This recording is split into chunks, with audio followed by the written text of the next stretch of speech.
Water utilities generally use electricity for the extraction, treatment, and distribution of water. Now, in a surface water treatment plant, the control of electricity consumption is directly linked to its energy efficiency. Which tools allow energy efficiency to be measured? Well, first of all, we will define which performance indicators are used in a surface water treatment plant.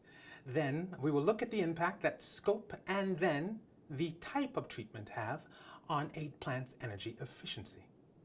To measure energy efficiency, the ratio between input energy consumption, i.e. electricity consumption in watt-hours, and the services production needs to be calculated. This is the Energy Key Performance Indicator, or Energy KPI. Service production, i.e. the drinking water yield, is expressed in cubic meters. The energy performance of a surface water treatment plant is expressed in watt-hour or kilowatt-hour per cubic meter of treated water. This is the main energy performance indicator used for surface water treatment.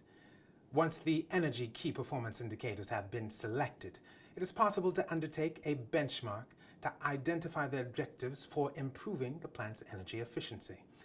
Remember that a benchmark is the comparison of energy performance in several plants.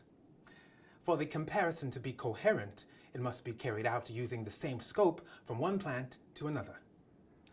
Pumping represents the largest part of electricity consumption and is influenced by topography as well as the types of water resources.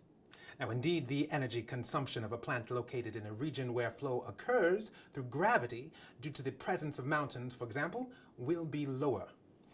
It is important to make a distinction between consumption related to water intake, to treatment, or to distribution in order to be able to compare energy performances between plants. Before making a comparison, a second important factor to take into account is the type of technology used during treatment.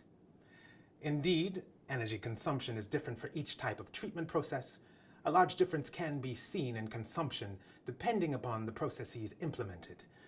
Typically, standard treatment processes and membrane treatment processes can be seen, or advanced ones such as desalination, which are generally energy-hungry technologies. What you need to remember about the main surface water treatment stages: the ratio that takes into account energy consumption per volume of treated water expressed as watt-hour per cubic meter is mainly used. We have seen that it is important to compare plants using the same scope, making a distinction between the amount of consumption related to pumping from that related to treatment. Moreover, it is important to consider the type of technology used for treatment when comparing energy performance.